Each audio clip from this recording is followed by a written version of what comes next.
All right. How's everybody doing? Kirk back here, took a little hiatus, had a couple gigs. Well, I had one gig and released a single, and a lot has been going on in the Kirk Fletcher camp, just trying to balance it all with everything. And yeah, I released a single this week? No Cure for the Down, Ain't No Cure for the Downhearted. And this song means many different things to me, and it was written before everything went south on us all, before the pandemic and everything.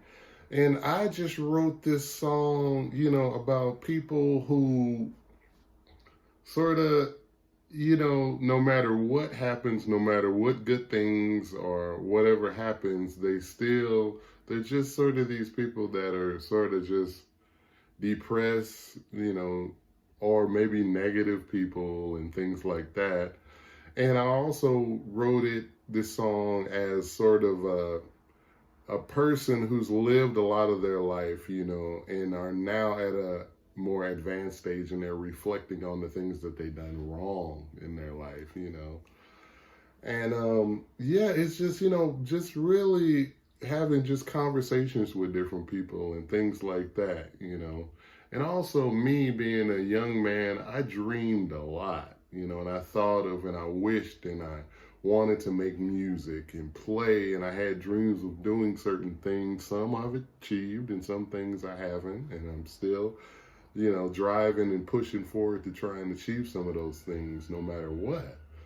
And it's just sort of one of those songs that, just the word Ain't No Cure for the Downhearted marries these two things together, like, me bringing it into the blues music, into what it means to me right now in 2020, well, 2019 when I wrote it, but you know what I mean.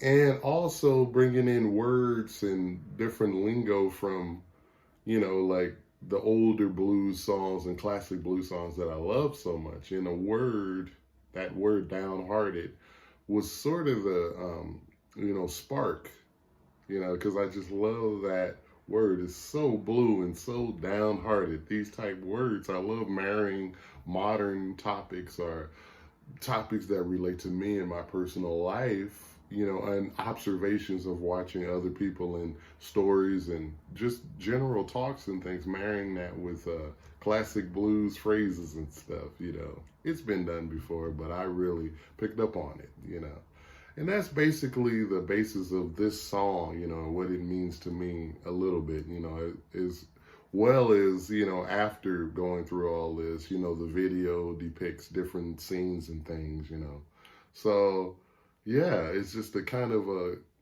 culmination of a lot of different things. And the way I play it, the inspiration for the way that I play this phrase is something I got directly from Robben Ford. We all know I love Robben Ford. And this thing is like, he had a song that was like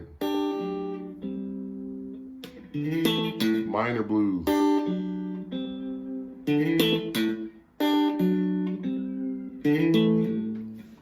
So you have this, then you play.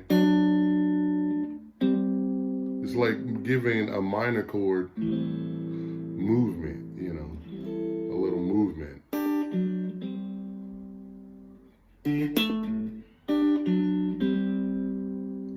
So I was trying to look for something that I could play live that had a little movement, And I just put that on there at the end, just these two notes on the A and the D string, So it's it even makes me finger like Robben,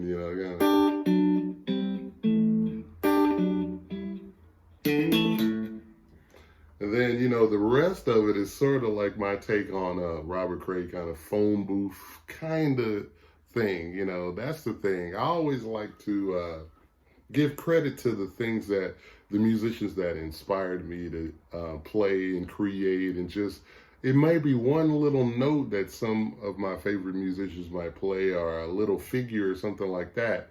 But, you know, Kirk Fletcher is the guy that has to take that and make his own expression with it, you know, and I really encourage that, to really dig into the music. I mean, just having those two things together, you know, I didn't know it was going to turn out like that, but I was like, man, I want this certain feel, you know, and I want to be soloing and playing the song and lyrically and everything. I want it to have impact. And when you think about it, songs like, you know, Phone Booth and different songs by Robben, you know, it has these rhythms and these grooves and things like that in more of a modern blues context, you know, that really, you know, stand out to me. So I wanted to try and incorporate some of that into my own music, as well as all of the music that came before that we all listen to, them, me, everybody, you know. So it's like, I'll turn this slap back down a little bit on my Boss Katana amp.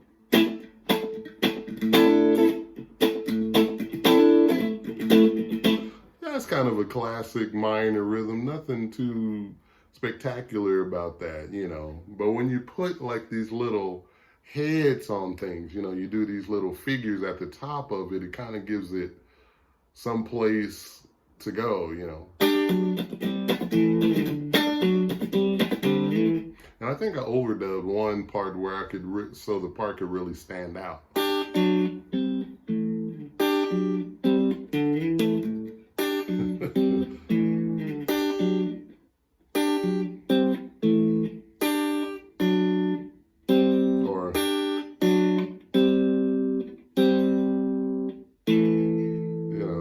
Really simple stuff, you know.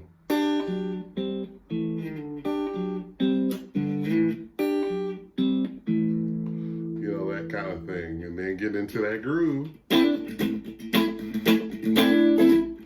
And playing the Stratocaster gives you that kind of, you know, thing. You could even play like...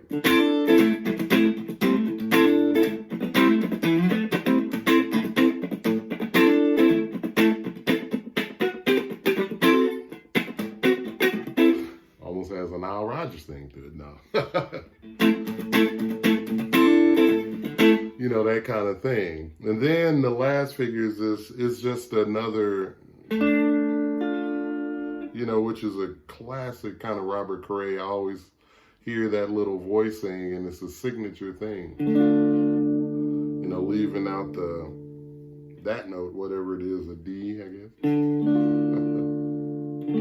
Leaving that out and just playing. Ah, I love it.